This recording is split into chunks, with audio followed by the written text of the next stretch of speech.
continuing on with these shorter videos I'm trying to make. So this is, let's sort of get a little bit of a timeline here. So you got W.B. Carson in Peoria, Illinois, goes ahead and copies what they say in the Library of Congress is a photo of a painting. And I'll show you why that really is what it is. They didn't try to copy a daguerreotype. He never infers trying to copy the daguerreotype. But he talks about the daguerreotype though. So they state it's a photo of a man. I say I agree with them, and taking into camera distortion and paper possibly being curled, possibly is what I think on this. And then you start showing Carter's looks a little more. These two would make it's inaccurate compared to the death mask. I know that.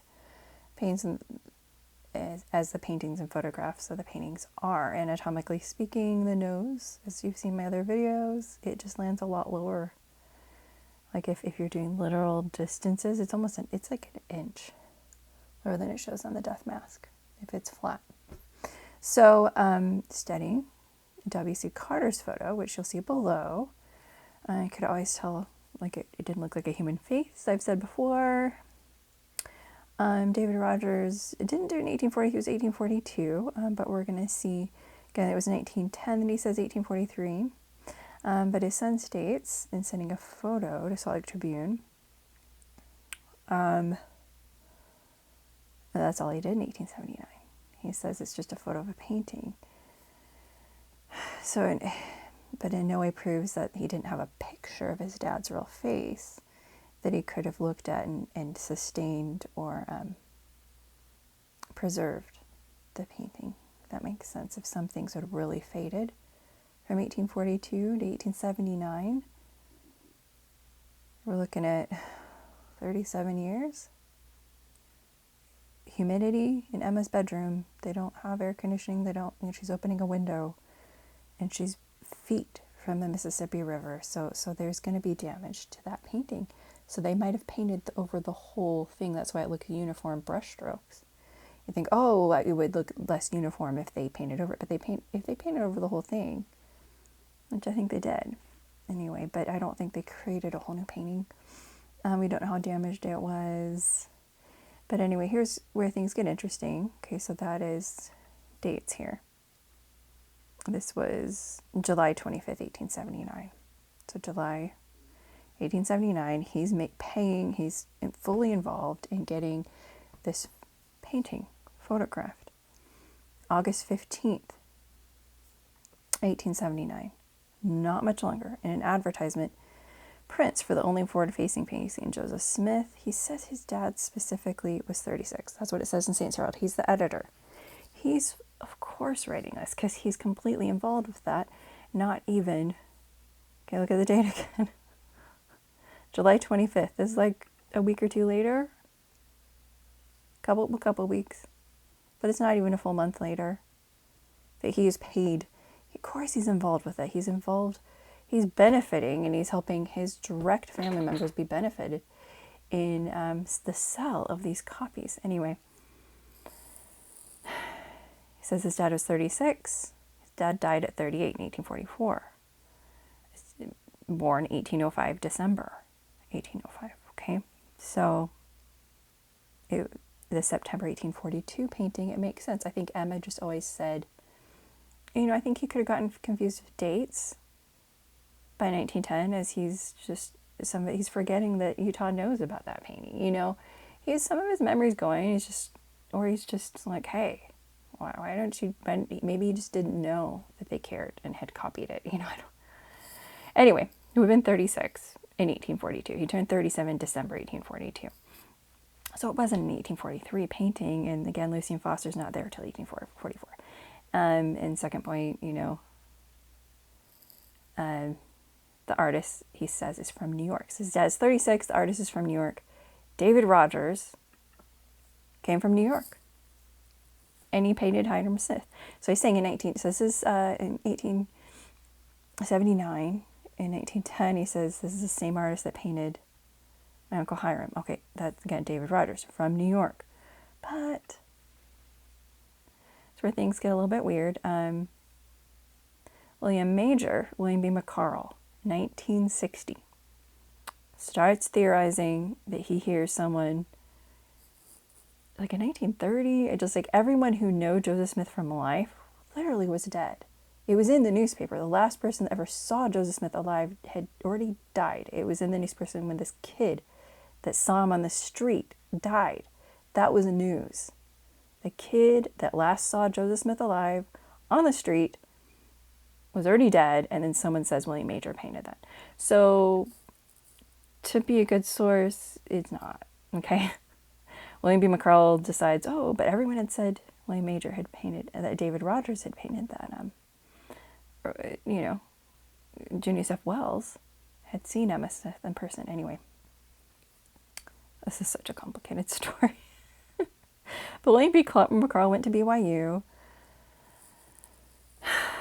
From a modern source, he hears about William Major. Okay, link. Not from New York. It's from England. Okay, could not have painted Joseph Smith from life when he was 36. He died when he was 38. His son said his dad was 36 and it was from life. Artist from New York. David Rogers painted for 4 days in 1842. He converted in 1842. He's still in England. Not from New York. Okay? So it's not William Major. So you can just read through all this and see what you think. But here is, I need to edit this so it's a little bit more obvious, because this is the Saints Herald. Joseph Smith III moves his entire family to be editor of this. Not even 3 weeks before this is published, he's paying money to have somebody copy the painting. Of course, he's the editor and the person directly involved having this happen knows what is written here. Do not doubt this. And I'm getting passionate here, but someone, just even a hint of doubt, I'm like, no. That he didn't know what was written here in his own newspaper that he's the editor of. This advertisement that is directly affecting his father-in-law and this woman that he wrote a letter to. Of course he knows. I would say he knows everything in here, has verified the information because he's directly a part. He put that in there. Who else would put that in there? He works for this newspaper that's run in Plano. Okay? Vitamin isn't there. He didn't write it and hand it to them. Let's just be logical here. This is the Saints Herald. Already gave the date there. Exact date. Okay. Pausing. Sorry for the pause. Anyway, they're stating pictures of Joseph Smith the martyr. So today we might think, oh, that's a picture, it's a photograph of Joseph Smith. Doesn't mean, even though we can verify really quickly, so some church historians take this as, oh, what idiots, that's all there ever was. No. I don't agree. Anyway, we have now in hand a subject order photograph of the only authentic front view painting of Joseph Smith the martyr in existence. The portrait was taken by a painter from New York. Again, that's why I said that. And Joseph's about 36, already explained. Couldn't be 1843 because he was 37 up till the end of, he was only 36, end of 1841, almost all of 1842. But definitely the time that David Rogers spent 4 days, he was 36 years old. I believe Emma was saying, sons, your dad was 36. How old was dad in that picture? 36. He died at 38. He was 36 when this was done. Met Lucien Foster when he was 38. The only chance Lucien Foster had to paint him was when he was 38, not 36. Painting came first, photograph came later. Anyway, but they do state, was remained in possession of Emma until it was committed into the hands of President Joseph Smith. Permission. We have copyright secured. Copies can be procured. Janie Robinson, her address, Peoria, Illinois, or Louis C. Bideman, Nauvoo, Illinois, at the following prices. So likely she took the photograph, I think, This guy's also in Peoria. That's why it was done in Peoria. W. Carson, I think, is the one that created this work of art because it's not perfectly matching the painting, but they cut around that, they edited it, and I think somehow the paper got curled, the eyes are closer together than... Okay, so there's a link here to all of this. Is all linked on anything underlined. It's an RLDS newspaper. Of course, Joseph Smith III knew everything that was written in there and probably wrote it himself, you know. So Charles Carter and Joseph Smith, so that's 1879, meet in July 1885 because Joseph Smith III went to Utah a lot. And so they go to page 236 and memorize President Joseph Smith III. Carter takes photographs of Joseph Smith III, sells photographs of Native Americans. Like, that's all that he says. He says, they talk. He doesn't say that anything about his dad's photo in his journal entry, memoir. He said that he showed him sympathy to his cause. He didn't want to join his church. He was disappointed. That's mostly what he talked about, was wanting him to join his church. No mention of him bringing the photograph of his father along.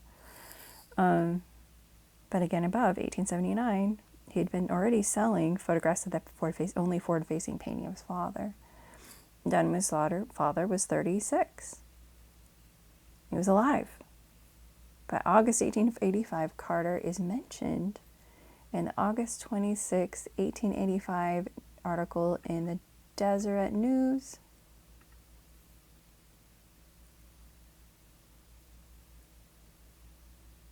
It's going to take a second to load because of my internet. I apologize. This goes to the page, and I spent time on this, people. I had to search through pages to find this date. You know, there wasn't another person that had this.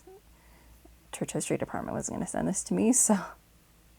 But anyway, Kim Marshall, you know, she's the one that I'm grateful for her blogs, even though I don't, agree with her conclusions, but I think she's a smart person and has worked hard to, but she was actually quoting Church history department, so they did help her and in turn helped me by talking about these newspapers and these dates. So it's not all me. I'm not the smartest person in the world, but I've put in a lot of effort here. But a portrait of the prophet, which a portrait is usually a painting. C.W. Carter, photographer in the city, has in his possession a daguerreotype portrait of the prophet Joseph Smith taken in Nauvoo, 1843. Probably within a year of his death. The old acquaintance of illustrious man. So that's where they start talking about 1843. And he probably said that then. But then just 6 years earlier, he's like, well, my dad was 36, so it wouldn't have been 1843. Anyway, we have always been of the opinion the bust and most of the pictures made him appear too effeminate looking. This portrait tends to confirm that opinion. Appears to be much stronger, mature looking, head broader. Carter has taken daguerreotype photographic copies of the daguerreotype, which he proposes to touch up with India ink and have copied again until pictures as true to nature as possible. So if this is a photograph of a man, why are you trying to make it look true to nature? And in various sizes can be produced. Don't know, but actually I think the wording in here, they know this is a photo of a painting. But this is where they mention C.W. Carter. You can see that. But okay, let's focus on the dates here. August 1885. Quoted here. Okay, but then you've got Junius F. Wells reacting to that and stating, oh, people are thinking this is a photograph of the man Joseph Smith. You can go here. Junius F. Wells was well revered. I don't think, if you're a member of the church and you're trying to see who's a liar, who's like, whatever, he had a big hand in helping preserve church history sites, working directly with the prophet. And people at this time, people are still alive in 1885 that knew Joseph Smith. And that's what they said. The Deseret News, oh, well, that looks a lot closer. That's hinting that's not a photograph of the man.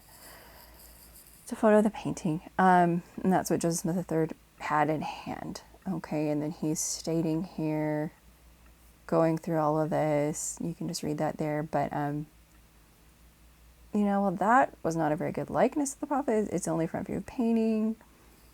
Has made some very fine photographs from the daguerreotype, but they're saying it's a daguerreotype of the painting.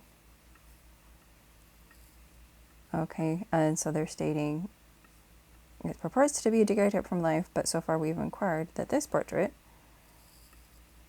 no such portrait was ever taken. And again, fully satisfied ourselves. And then they said they inquire really no such portrait was ever taken, and they start saying there's no authentic portrait of Joseph Smith and or photo of him, and I think that's what is 1885. You can read through this whole thing. And I quote a lot of that here. I've read through this several times. It's very fascinating to me. Some people it proves there's no photograph of Joseph Smith. I don't come to that conclusion. A lot more I could say. This video is already getting too long, so I'm going to stop that. Okay, on to the next one.